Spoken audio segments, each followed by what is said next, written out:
बुद्ध के विचारों का गला घोंटा गया है, ये खत्म नहीं हुआ। लेकिन आप पूरे चाइना, जापान, भूटान, श्रीलंका, आप कहीं भी चले जाइए तो बुद्धिज्म खत्म नहीं हुआ है, बल्कि भारत से खत्म करने की कोशिश की गई है। यहाँ को लोगों को बुद्धिज्म के बारे में नहीं बता करके उसे खत्म किया जा रहा है, उनकी विचारधाराओं को खत्म। कि अंबानी की जो वाइफ है वो जब बाहर गई थी तो वो कह रही थी कि मैं बुद्ध की धरती से आई हूँ, तो वो बुद्ध की धरती से आई है, वो क्यों नहीं कही कि भाई मैं राम की धरती से आई हूँ? क्योंकि बाहर में जो लोग हैं वो भारत को बुद्ध की धरती मानते हैं, राम की धरती नहीं मान जा आने वाला है। ठीक है, अगर मैं कहती हूँ कि महिषासुर का वध किया, आपको लगेगा कि अरे बाप रे वध किया, लेकिन अगर मैं ये कहूँ कि महिषासुर की हत्या हुई है तो ये वध और हत्या, ये जो शब्द है ना, आपके विचार को बदल दे। एक इंसान थे हमारी तरह, आपकी तरह, वो पैदा लिए थे, उनके भी माँ बाप थे, उनके माँ बाप के भी माँ बाप थे, इसी धरती के थे वो, उन्होंने बहुत अच्छे अच्छे विचार। लड़ने जाती थी तो हमारी महिलाएं भी लड़ी हैं। अगर हम शिक्षा के क्षेत्र में बोले तो सावित्रीबाई फुले का नाम आता है, ज्योतिबा फुले का नाम आता है, तो इन सबको है ना स्कूलों में पढ़ाया को आडंबर, अंधविश्वास, इस तरह के चीजों में फंसा करके और बुद्ध के विचारों को खत्म किया। सावित्रीबाई फुले के बारे में हमारे लोग नहीं जानते हैं, रमाबाई के जो त्याग है उनके बारे में लोग, हमारी महिला नहीं जानती है, उदा देवी, ये झलकारी बाई, इनके बारे में हमारी महिलाएं क्यों नहीं जानती? मेरा बच्चा मेरे जैसा दिखता है या करता है तो वो मेरा बच्चा है, उसमें डीएनए गया है तो वो ऐसा ठंडा है। ये जो केसरिया रंग जो कहते हैं, ये केसरिया रंग हमारा है, बुद्धिज्म का है, ये बुद्धिस्ट लोगों का है, लेकिन ये इन्होंने इसको हिंदूकरण कर लिया है। तो भाई ये केसरिया रंग हम उनसे छीने कैसे? हमको उनसे लेना है।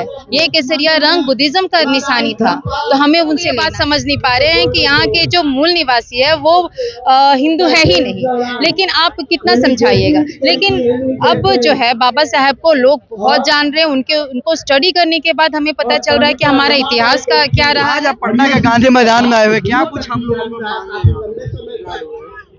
जी, आप जैसे देख रहे हैं कि यहाँ पे हमारे लोग आए हुए हैं, बुद्धिस्ट विचार के लोग हैं, सिर्फ बुद्धिस्ट विचार के ही नहीं बल्कि ये अम्बेडकराइट विचार है इनका।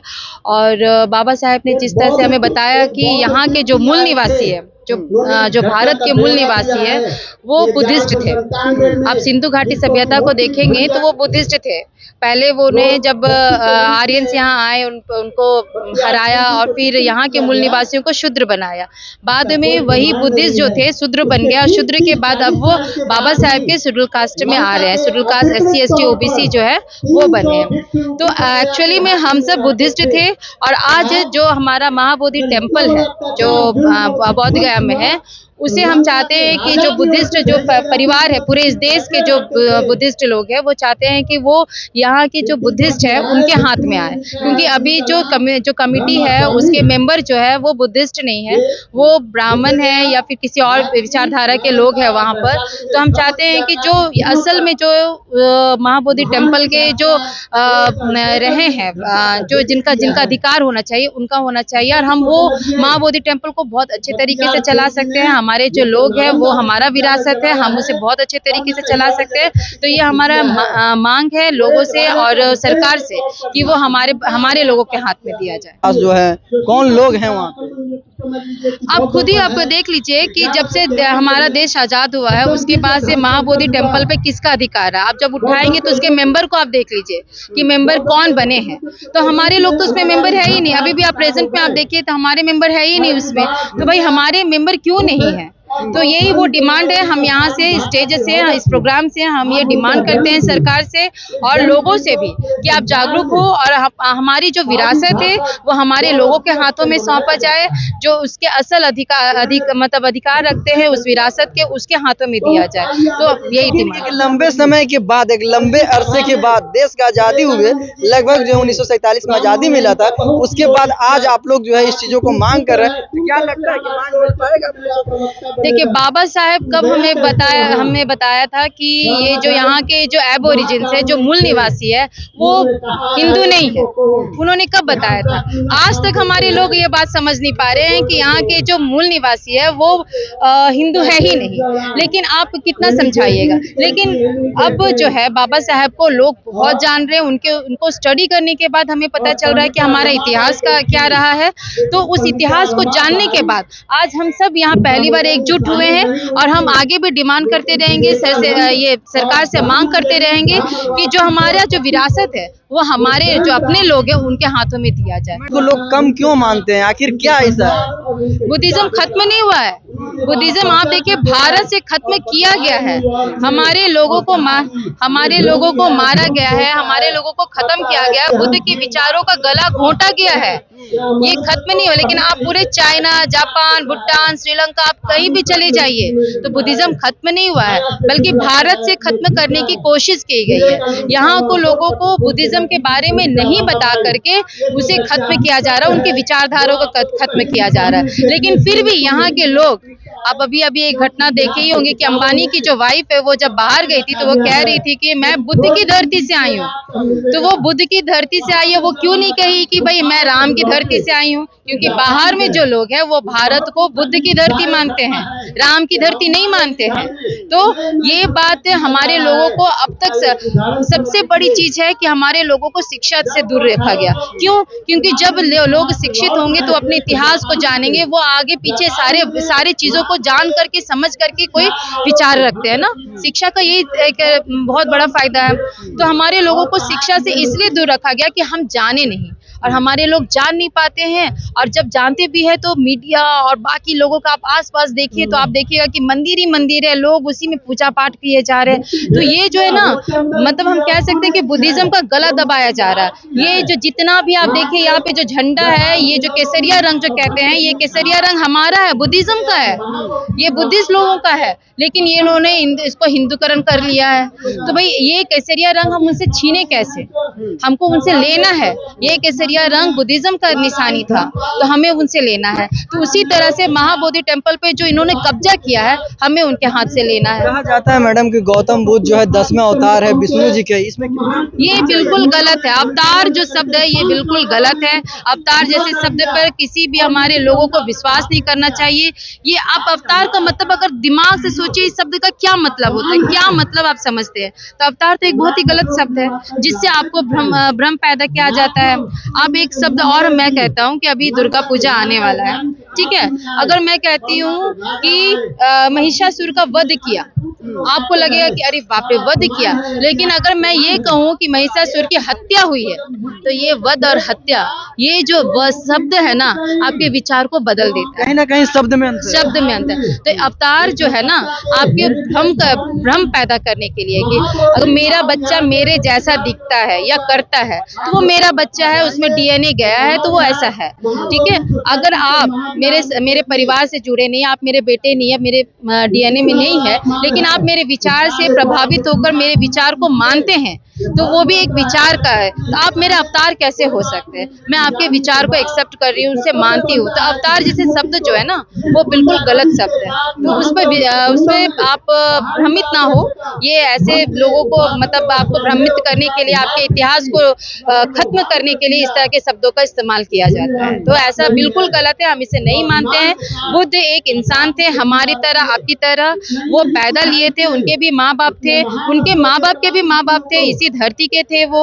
उन्होंने बहुत अच्छे अच्छे विचार दिए हैं।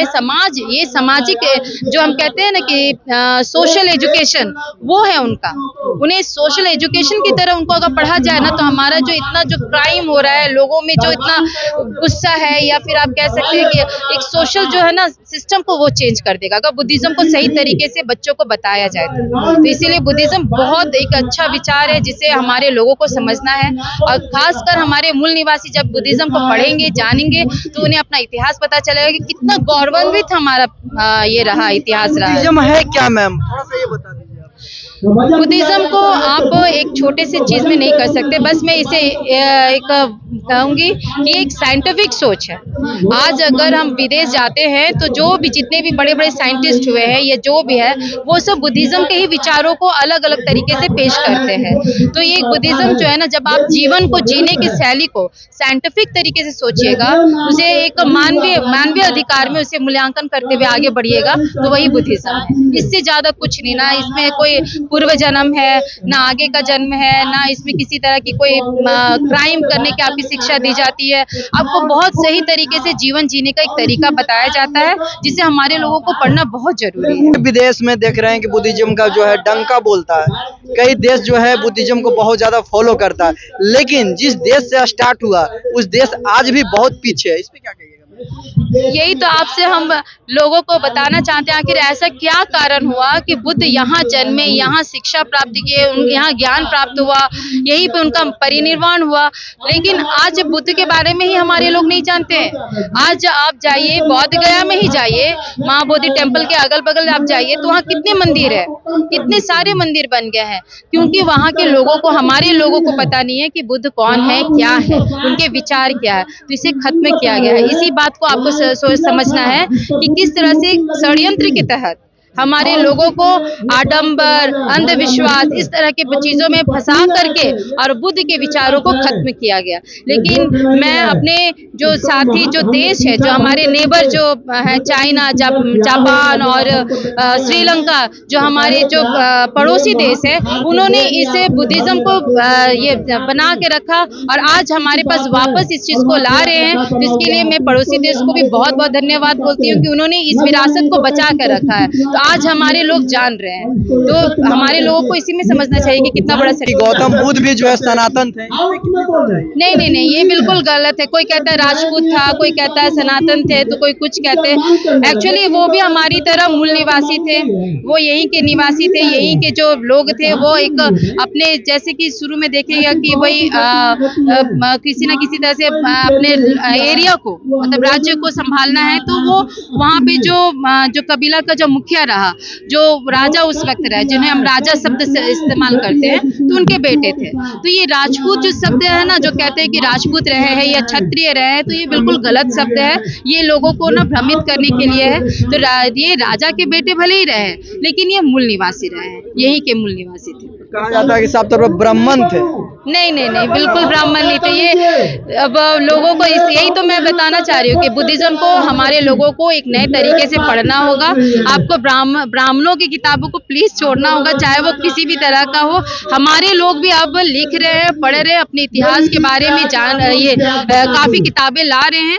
आप उन्हें पढ़िए, उन्हें हमारे नजरों से देखें, बुद्ध को हमारे नजरों से देखना बहुत जरूरी है। तो मैं लोगों से गुजारिश करूंगी कि आप किताबें खरीदें, किताबों को पढ़े और जाने कि हमारा, ये भी निवेदन करूंगी, और सिर्फ बुद्ध का ही नहीं, हमारे बहुत से ऐसे महापुरुष रहे हैं, महिला रही हैं, जैसे सावित्रीबाई फुले के बारे में हमारे लोग नहीं जानते हैं, रमाबाई के जो त्याग है उनके बारे में लोग, हमारी महिला नहीं जानती है, उदा देवी, ये झलकारी बाई, इनके बारे में हमारी महिलाएं क्यों नहीं जानती है। तो ये सारे जो है ना हमारे यही के मूल निवासी थे, और जिन्होंने बहुत ही मतलब हर क्षेत्र में अपना योगदान दिया। सिर्फ ऐसा नहीं है कि वो मतलब कि बुद्ध है तो वो ज्ञान प्राप्त करवाएं या कुछ इस तरह से। वो मतलब जब वो लड़ने जाती थी तो हमारी महिलाएं भी लड़ी हैं। अगर हम शिक्षा के क्षेत्र में बोले तो सावित्रीबाई फुले का नाम आता है, ज्योतिबा फुले का नाम आता है। तो इन सब को है ना स्कूलों में पढ़ाया जाए, ताकि हमारे लोग जो है, हमारी महिलाएं खासकर जो काफी ज्यादा मतलब कि अंधविश्वास और पाखंड में फंसी हुई हैं, बहुत ज्यादा, वो भी मैं देखती हूँ हमारी महिलाएं काफी दुखी रहती है कि वो कुछ कर नहीं पाई। तो अगर वो असल इतिहास हमारी जानेगी ना, तो वो बहुत कुछ कर पाएंगी। वो फालतू में ये जो समय बिताती है देख करके, सीरियल देख करके या फिर पूजा पाठ करके, वो सब जरूरत नहीं पड़ेगी। अभी आप देख रहे हैं गांधी मैदान में तमाम जो पूरे प्रदेश से लोग जो है चल के आए हुए हैं, देश विदेश से लोग चल के आए हुए हैं। कुछ मुख्य मांगे थे, आपने सुना। बहरहाल आपकी क्या राय है, कमेंट बॉक्स में जाकर अपनी राय जरूर दीजिए। आप देख रहे हैं तो कुमार गौतम के साथ में पब्लिक जंक्शन। बहुत बहुत धन्यवाद। लाइक कमेंट शेयर करना ना भूलिए।